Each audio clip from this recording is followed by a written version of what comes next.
Let's go. Mr. GM, Muted. GM. Yeah, great to have you here. Also, thank you, first of all, for coming on, and also the retweets and the support with that. The announcement before the stream got very good traction. So I'm very bullish for this one, and also, bullish for what's coming with wassy and what's talking about IP, and it's about what you guys up to, also what I'm up to. Maybe we should just get started, I think, and maybe you can introduce yourself. I can quickly also introduce myself. I think this was probably very heavily dominated by your audience because you did the retweets as well, so maybe we can start with that. Cool. Well, yeah, if anyone doesn't know me, I go by Monkey Charts or Monkey Rothschild. The @ is Monkey Charts. The name is Monkey Rothschild. I never know which one to say. I think most people know me more by Monkey Rothschild, so we'll go with that. I've been doing crypto personally for a while, did it kind of in a professional manner for a while. And then I've been running wassies since, I guess, about 2021.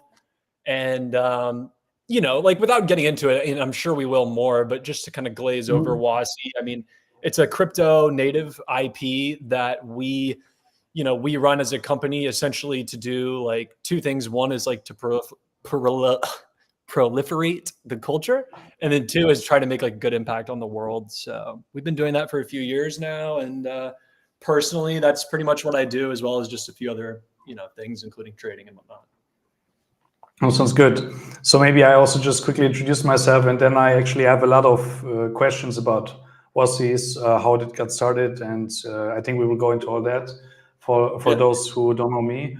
I'm Valerio. I have been in crypto for a while, working on a lot of different things, and recently got very heavily into mobile. So I before worked on security projects, on all sorts of other projects. Actually, I've been on the early team of PumFun and a lot of different things. And recently, after I also have been working on some stuff, especially on mental, I now started exploring, and we started with a blank canvas and what is not just a narrative that was very, under, let's say, didn't get the attention that it should be, or you would actually think, or I think many people would think, why did not mobile blow off yet? And we did a lot of research on that end and realized a lot of onboarding flaws and UX flaws. And I felt like this is a mission that I want to dedicate myself to, and that's what I recently got into.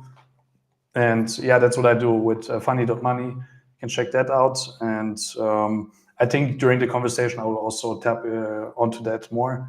But maybe we can just get started with some questions. I will also on the side have the chat open from the stream. So if anyone from the community has questions, you can also ask. But would love to learn about wassy and how it all got started. It is, I think, one of the most, if not the most, crypto native IPs that are out there. And how did you guys get started? What was the idea behind it, and when you could describe the culture around wassies more and where it all comes from, because there's a lot of different bubbles, I would say, in crypto, and sometimes you can nail it down to some of them. Would love to learn more about the origin stories and the culture and how it all got started. Yeah, so wassies have been around for a long time. I think 16, 17, I believe, either predating me or predating my heavy involvement in crypto. And so it all started, and again, these stories, I think everybody has their own version, a slightly different version, but a pretty general version is that, Maru, who's at Wasserfest on Twitter, was the first wassy. And I believe Smallting kind of gave him that name in somewhat of a loving way.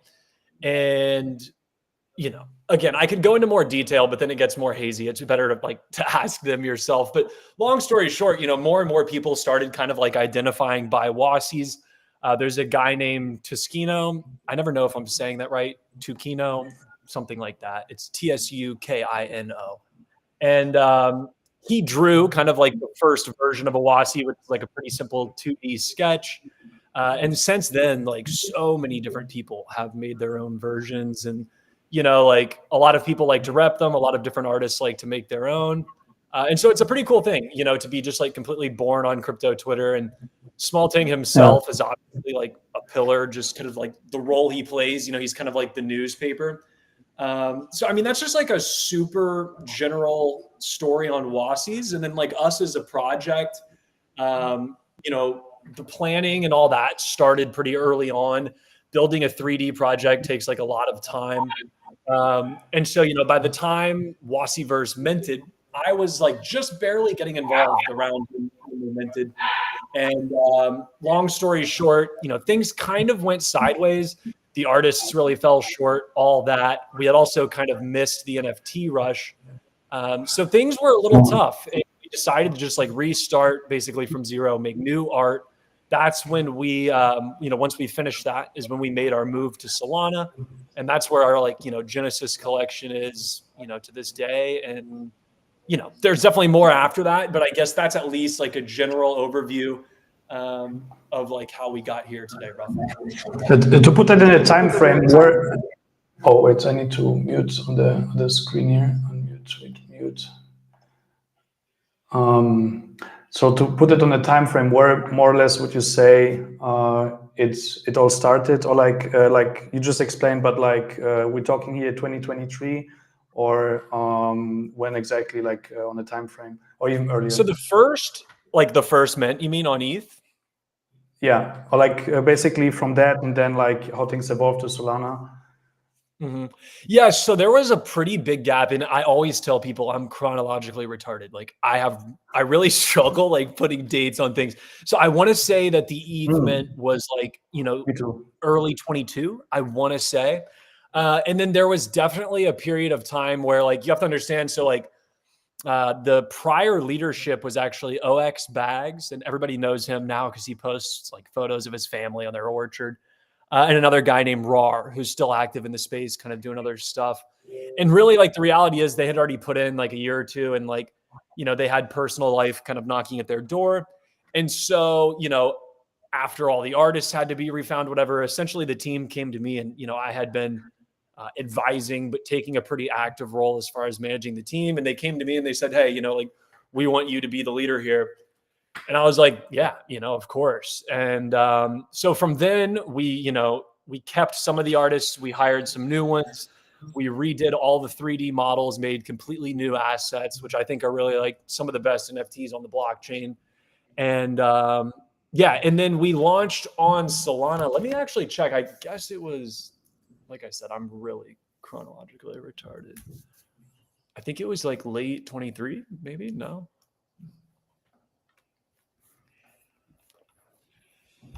So yeah, it looks like April 24. So early 24 is when we did the Solana redrop. Yeah. Nice, sounds good. Can you hear me? Yeah, your video is like black for whatever reason. My video, I just got blacked out. It's not the first time this happens, but like I will just quickly do that. That I'm gonna rejoin from like another browser. Like I have this weird thing going on with my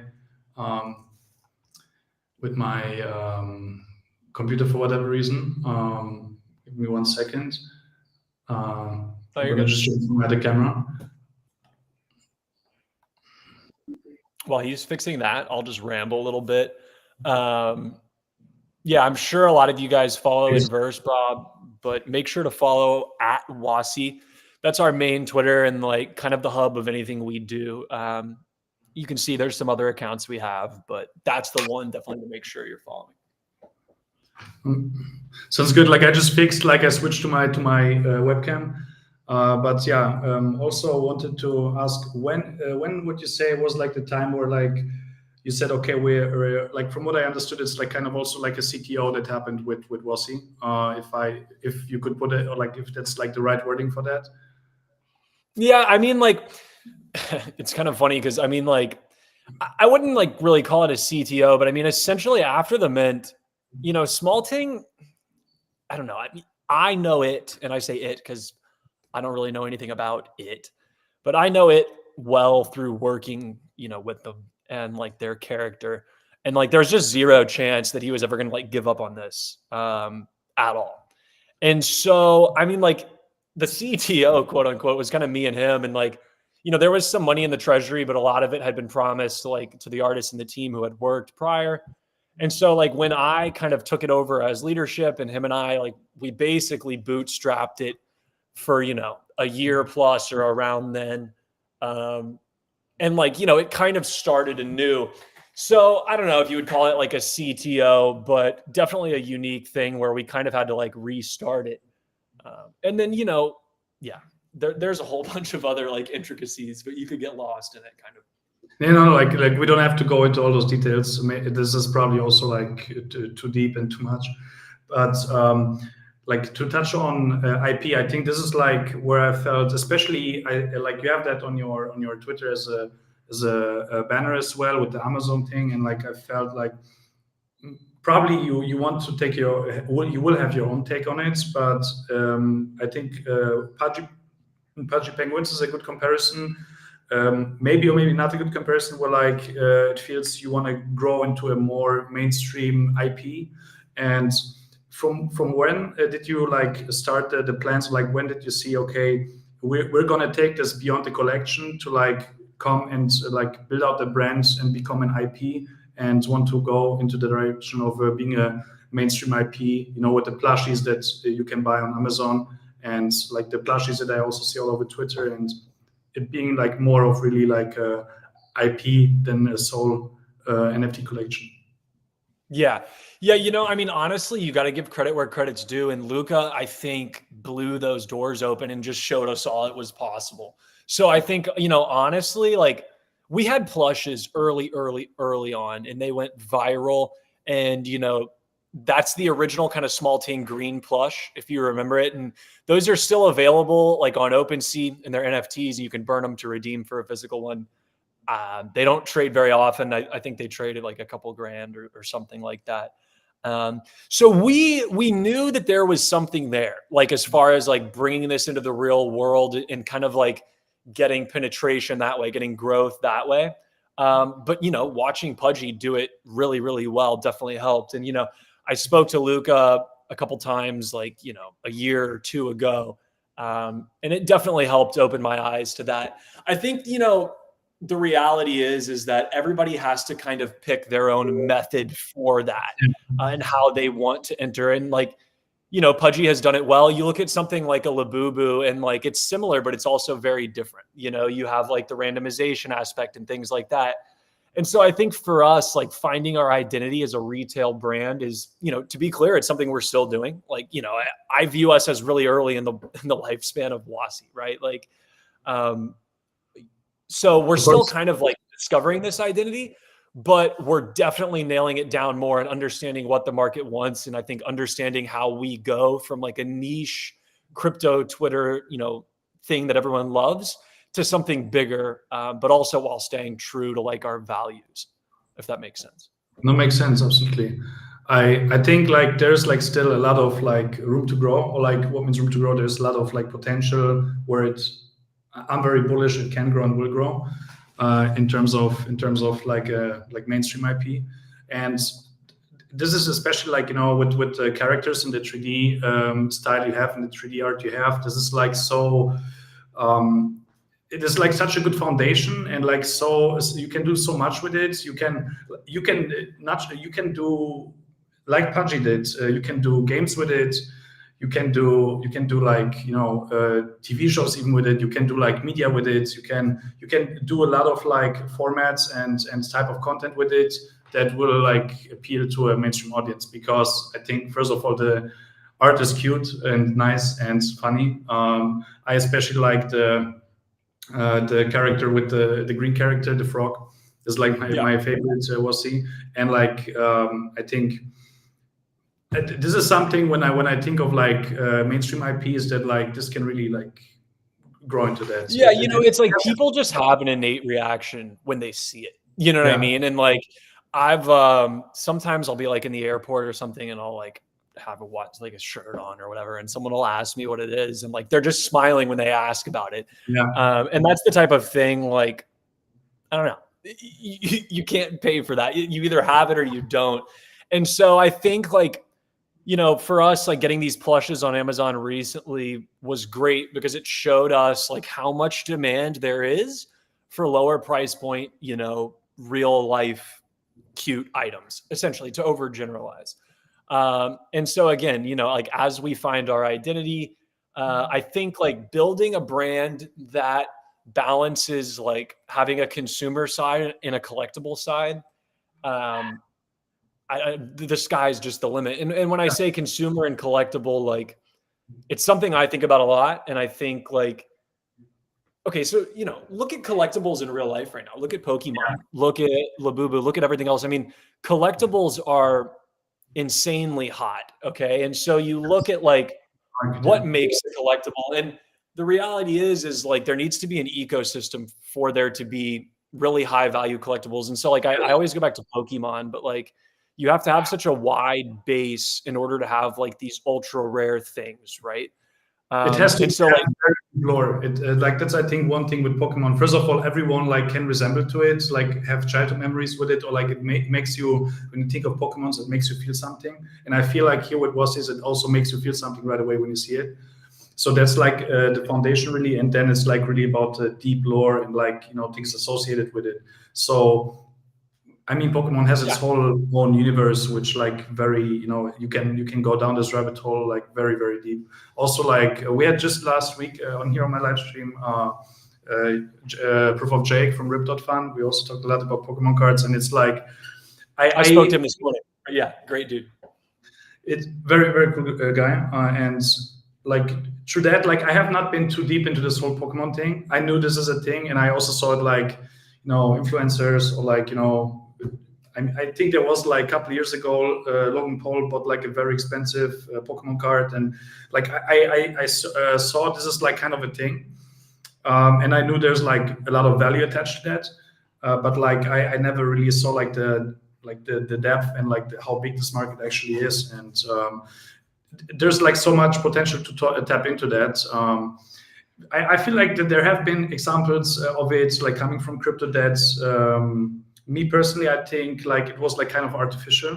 Like for example, with those V cards and V friends and that, I think it was cool. But like I personally felt like this is like more of an engineered thing, where like it's like it didn't sit with me too like on a deep level where like I had the connection, because like ultimately it like just the art and like the whole lore, it needs to make you feel something in first place, and then you need to take it from there. There has to be people like buying for reasons other than collections to eventually sell, right? If it's only speculator driven, it's not going to work. And so like kind of the point I was making on Pokemon, the only reason your first edition Charizard is worth so much is because there's so much distribution in Pokemon. There's like so many smaller tier items, so many people involved on different levels that those grail items grow in value. And so I think like, and this takes just years and years and years and years to really like take effect in a genuine way. But I guess what my point is like when you build on IP over time and you iterate on it, you get that true collectible nature where like the early items are very coveted by collectors, you know, who want to have one of everything or whatever. But kind of going off what you said, these things take time, you know, and like you cannot just have a bunch of short-term speculators. It's not going to work. I mean, like even with Pudgy or like with Wassy, where I see that this is like of all things in crypto, like I see this on the longest time horizon to like completely play out, because it like touches into memories like when we get older, when like the industry shifts also in other directions. So like, you know, like a lot of things become mainstream, we will still be able to connect, and there's this like deeply connected like early, let's say, batch of or like cohort of people, crypto Twitter, and like people who have been around that, like, let's say on a relative time frame early, when we put it out on a like 10-year time frame even, who then can like, you know, like very have emotions connected to that and like resemble. And it's not just that like the art needs to make you feel something, the lore needs to make you feel something, but also it then builds memories. I think that's like one big part that very adds to that over time. But yeah, to not like go too deep into that rabbit hole. Another question I have is like, you already mentioned that this is like, of course, and I think this is always like a very explorative and experimental process, like to like find your way. It's like if it would be engineered and planned out for the next couple of years, it would not be very like the real thing or organic. It's like a lot of you take step by step. But would love to hear, like, I already saw you do a lottery on Monad, planning to do things there, and you also had like your your collections and your branded things you did, like for Barra chain, Wassy Barra, and on Monad, and like do you want to become like for each ecosystem, like take this IP and like give it, like put your own take on the ecosystem with your IP? So yeah, let me explain. That's a great question, honestly. And so I'll kind of, first off, I'll explain kind of like the multiple collections, and then I'll explain just kind of like how I view the NFTs in general and things like that. So right now we have the main collection on Solana, then we have the Barachain collection, and then we have a Monad collection coming. So that's 3. We may do others in the future, but for now, that's kind of like, all we've got in mind. So, but I guess like as far as why we're doing it that way, why we have 3 and what the difference is, the way we view it is that, there's kind of 2 sides to NFTs. There's IP, which we've been talking about pretty much exclusively this whole conversation. Yeah. But then there's like the on-chain asset, and if you look at like, okay, well, I'm not going to go down that rabbit hole, sorry. But so there's like an on-chain side and there's an IP side. And so, for us to go to Barachain, to go to Monad, it's us essentially just saying, hey, look, we're going to take our IP, put it there. Obviously, it's going to benefit from anything we do with the IP, but we also want to be active in these ecosystems. And so, constantly we're doing stuff with different Barachain projects. Holders are getting perks, things like that. And Monad, will be the same way. And so those projects are just a way for people to get exposure to an on-chain ecosystem as well as the Wassy IP. Yeah. Now, so going back, go ahead. Yeah.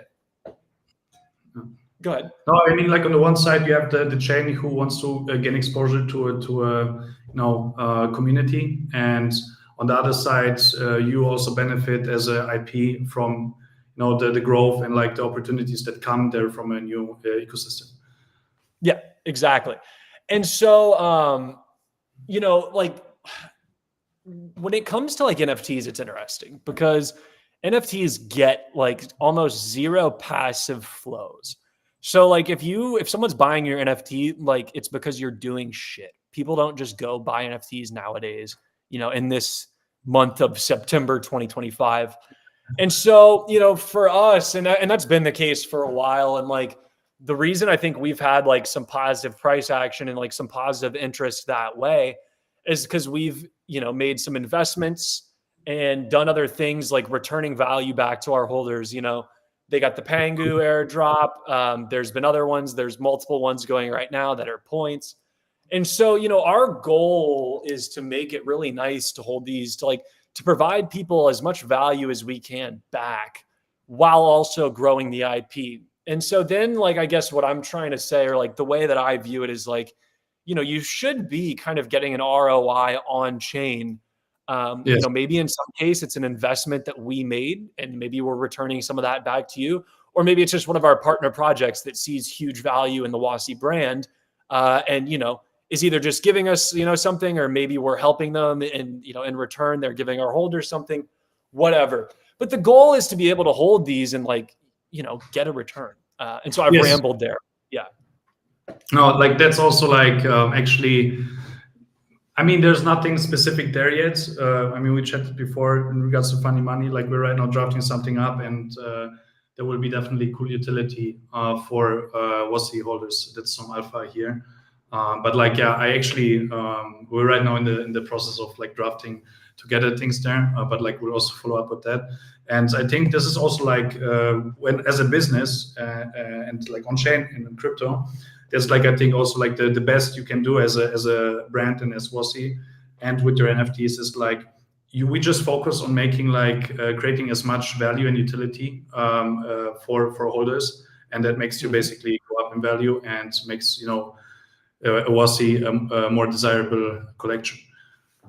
Yeah. So I think I mean, number go up is really good advertisement, like, just to be honest. And so like, you want number to go up, but you can't be a slave to number go up. And so, for us, it's like a balance of reinvesting in proliferating the culture and then trying to like, return value to holders.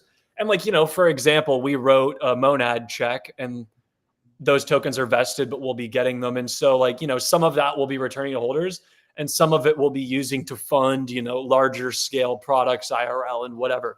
And so it's a balance, right? But you want to take care of your people. And, that's very core to what we do. Yeah, no, definitely. Maybe like if I don't know if it's too early to talk about that, but like you guys tweeted about this. Maybe like a quick note on the Monad lottery, or like what plans you have once Monad goes on mainnet. Yeah. So the Monad lottery is essentially like it's a very like to just like kind of call it what it is. It's a very simple mechanism to distribute tokens with a level of luck involved. Okay. So, I don't have the exact details on the weighting system. It's not finalized at this moment, but essentially, if you hold a wassy on Sol, or let's say you hold 5 wassies on Sol and 20 wassies on Bera and 20 wassies on Monad. So, each one of those will have a corresponding value in tickets. And so, they'll obviously be weighted to reflect their dollar value just because, it needs to be that way. And so essentially, every month you'll have these tickets that are automatically entered into the lottery and, you'll have to like stake your wassies or whatever.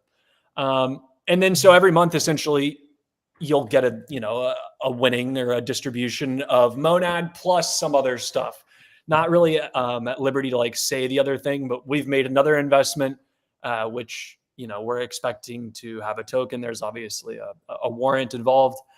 And then, we can also distribute really anything else down the line that way. So the lottery is just a way for people to like put their NFTs to work and essentially, every month get some Monad plus whatever else back. And the way we're going to design it is so that like, let's say, and these numbers are kind of random, but you'll kind of get it. A Solana wassy might be worth 1,000 tickets.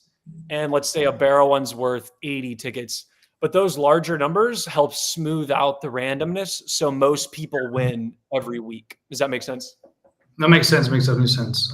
Will it be also? Will there be ways where raffles can be sorry, where like basically entries to the lottery can be earned? I saw that on your tweet. And do you already know in what the direction this will go? They will like mentioned a couple like. In partner ecosystems or like partner projects, actions to be taken. Is there anything public yet about it, or users or like the wassy holders should stay tuned? No, nothing public about it yet. But I mean, essentially, we're just using it as a way to reward people using our partner protocols, right? So think about it like, just like network incentives. It's like a wassy network incentive. And so, if Funny Money has taken really good care of our users, we'll go to you guys, be like, hey, let's give people a chance to win wassy lotto tickets when they use your app or whatever. So like the possibilities are pretty wide open. It's just a way to incentivize people to use different protocols and then incentivize users of those protocol to come check out wassy. No, that sounds very good. I'm very bullish. I'm very, very bullish on that. So I think we touched a lot of points. 2 things I actually would like to still touch on is like, I think that's also like very good content that can be then clipped. It's like hot takes on crypto. Do you have any hot takes on the current state of the market and the industry? Okay, give me just a second to think so I don't give you just some like run-of-the-mill answer. I'm sure I do. Let me think of my hottest takes. Okay, I do think I think community-owned technology is the standard from here on out. And what I mean by that is I think that like you're going to just see so much building on crypto that the winners are going to be the ones where people feel like they have ownership. And if you look at Hyperliquid, it was like a crash course in that. But essentially, in order to like really, really win, and like what I'm saying is all these platforms are a race to zero. Hyperliquid's a race, everything is a fee race to zero, right? Yeah. And the Especially protocols that really win, I think, are going to be the ones where people feel represented. And so like, you know, community owned technology, I guess, is just like what I'm calling it. That's actually like a term I started using recently that I think is going to catch on a little bit. No, I think so too. I see it actually like right now, especially when it comes to Hyperliquids or like those people who want to go after them.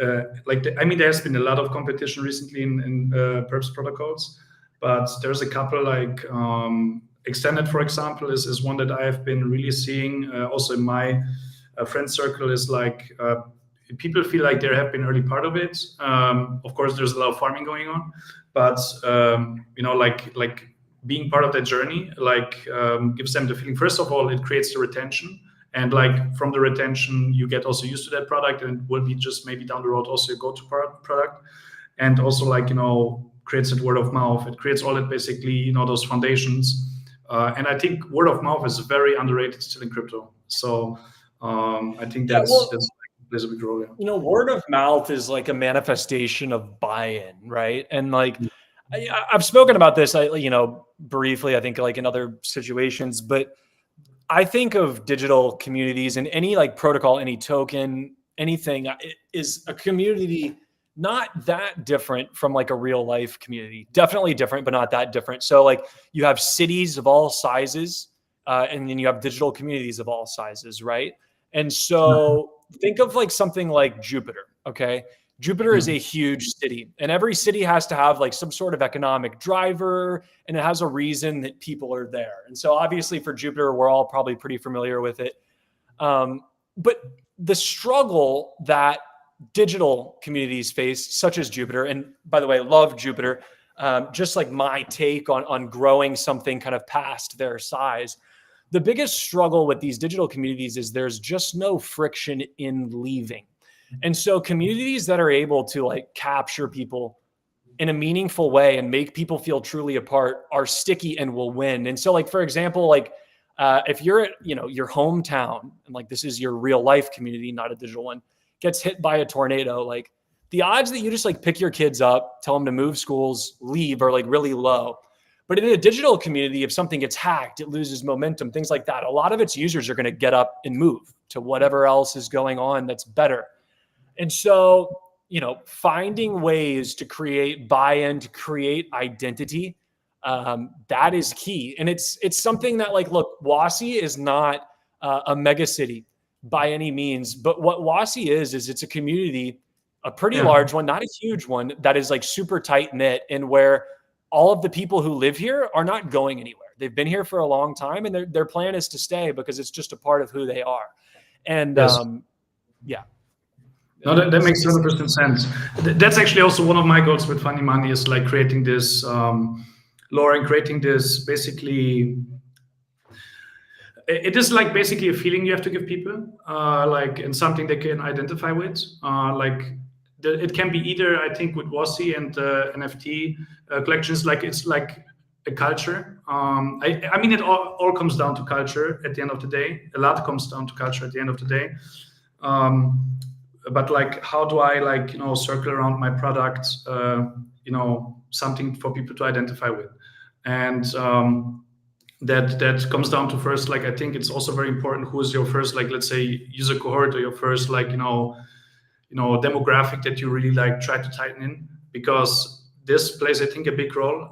You can do the same product, you can do the same things, but you know, like you said, it's basically like cities. I can do something and find a bigger resonation with people in one place and worse in another place. When I now, let's say, go with the, you know, mobile trading app into, you know, optimism, or like, you know, this core hippie Ethereum bubble, I will not find the same resonation as I will have on Solana, and that I think plays also a big role. So like, you need to have your like first evangelists, basically evangelists. Yeah, I mean, you're the government here, right? Okay, yeah. If you're in Florida, you're not going to build like a fucking ice skating rink. Like, you have to know your audience and build a city they want to live in, right? And it's not, that's such a dumb example, but you get what I mean. Yeah, I think it's a very good example.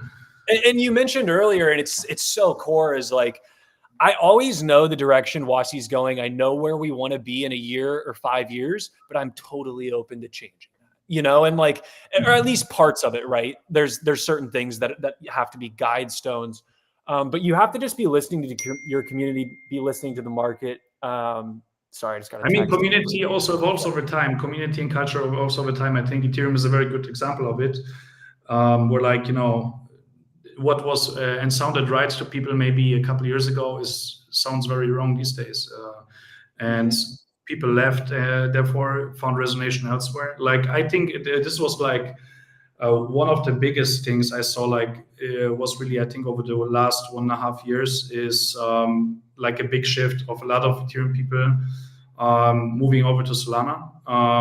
For those who have been not like in the you know, fundamental, you know, cultural alignments with it, found a home elsewhere.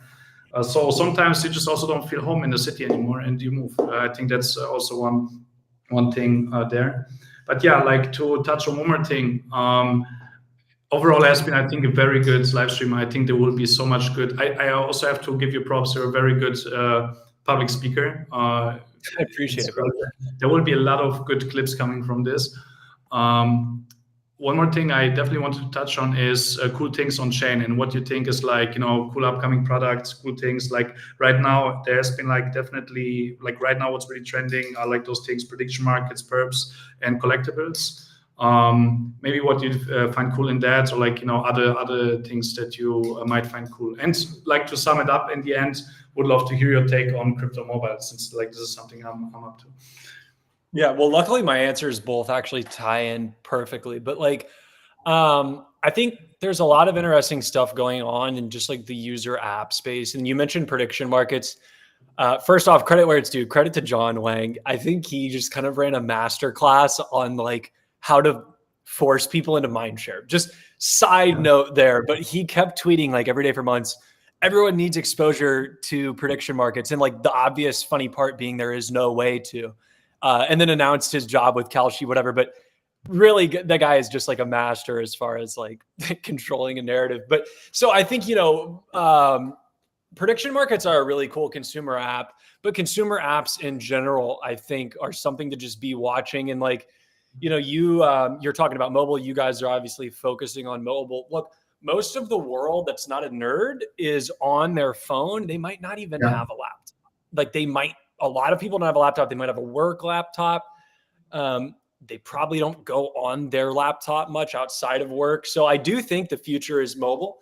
And I think that, I don't know, but, you know, so mobile apps especially, but really just any consumer app.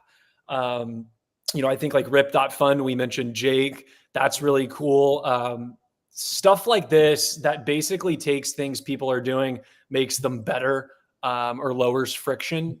You know, I think you're just going to start seeing a lot more of that because, you know, regulation, and it's just a lot more friendly to build stuff now. So I think you're just going to see a lot of existing markets tapped into in crypto, if that makes sense. No, makes sense. Makes absolute sense. Actually, that has been also, like, a thing where I felt like, what is the market overlooking, or, like, you know, not really seeing, which is, like, you know, kind of the truth, which is most people are just on their phones.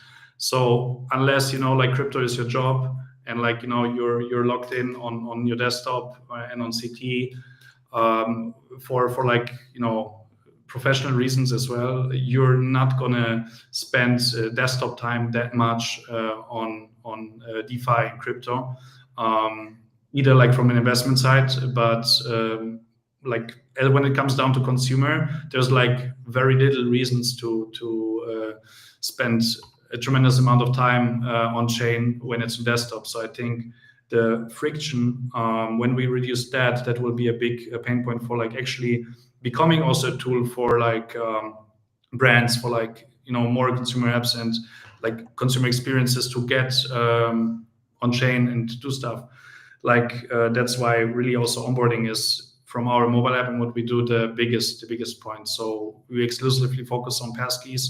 So no, really, you open the app, you have a passkey generated, you're in, and on ramp. I think this is like a big friction.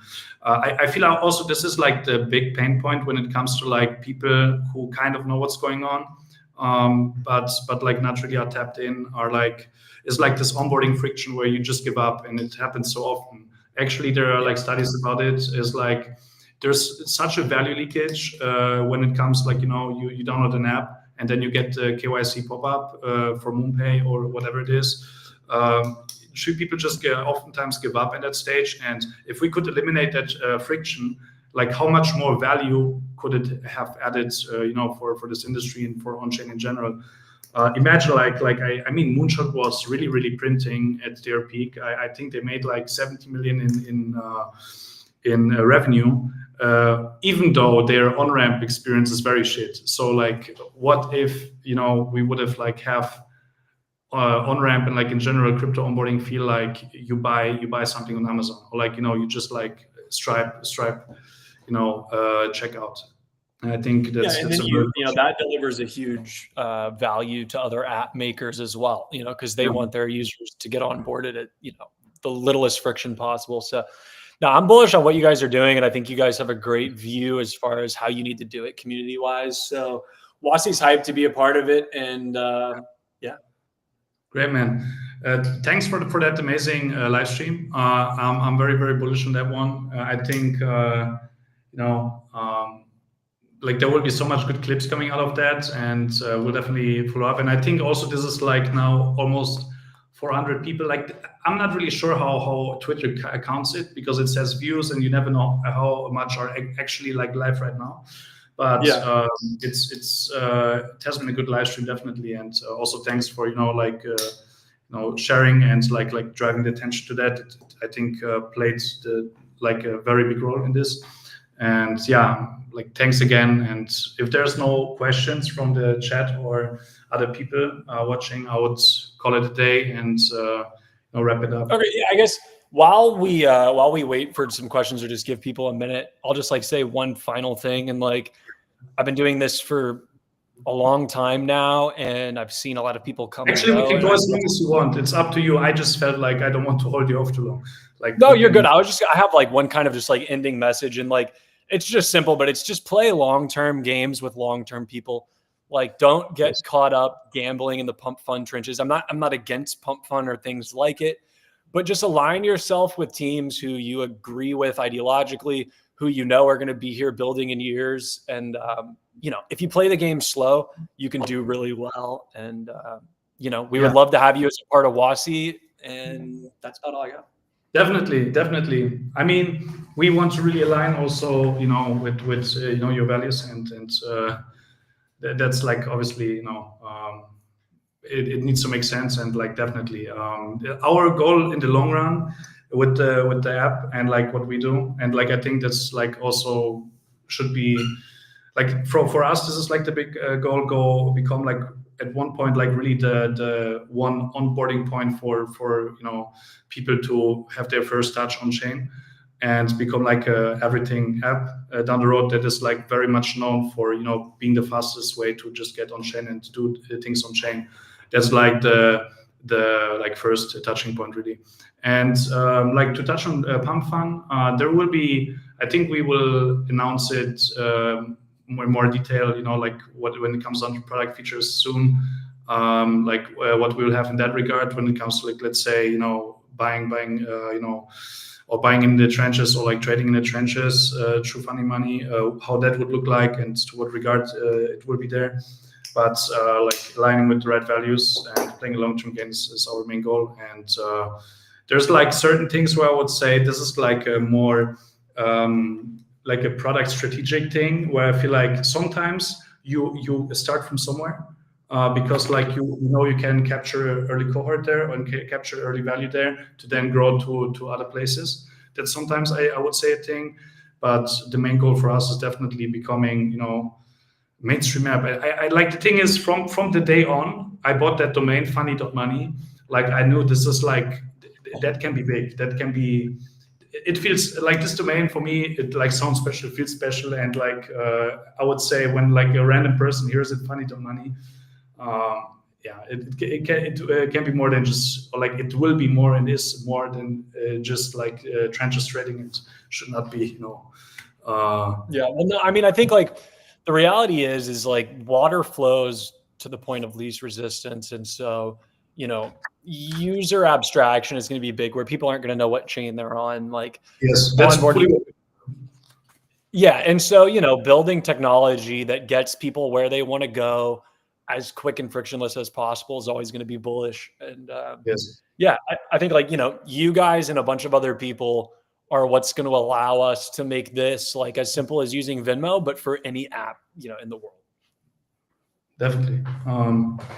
Yeah, so I didn't see any comments so far, but I think also like people can just write in the you know comment section after the live stream. I mean, the recording will stay on here, and man, I'm very bullish on the clips of that live stream to come out.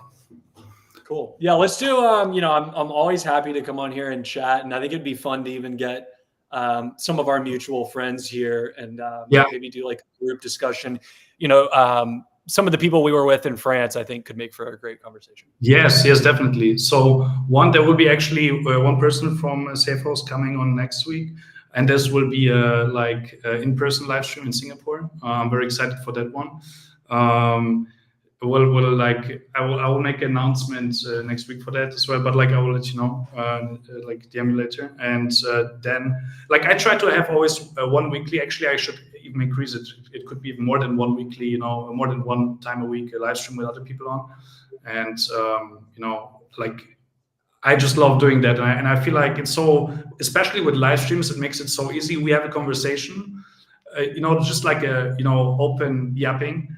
With no agenda, and then you can once just like get to talk, and on the other side you take that recording and then clip it and also have content. It's way more convenient than like trying to actually record and cut and like produce other types of video content. So really would love to do clips this. are OP. Clips are like truly OP. Yeah, so no, I'm excited to check out some of them from this. And yeah, man, it was an absolute pleasure. Hopefully I'll catch you in Argentina. Yeah, I will be there. And, yeah, awesome. But also before that, we will definitely still chat. Looking forward, man. And thanks again for coming on. Yep. All right, cheers, guys. And we got a wassy game night tonight. Come chill in the Discord, potentially win some prizes. Would love to see you there. Great. See you. Bye-bye. Later, guys. Peace. Great, guys. Thanks for the live stream. And like to wrap it up, I just want to say thank you again. And for all the people who have been watching, like and share and engage. It really helps me. And if you have any guests that any people you think should be coming on, please DM me. I'm happy to have anyone on here. It was a great pleasure to talk today with Monkey. And if you want to talk with me and you have interesting story to share or anything to talk about, please DM me.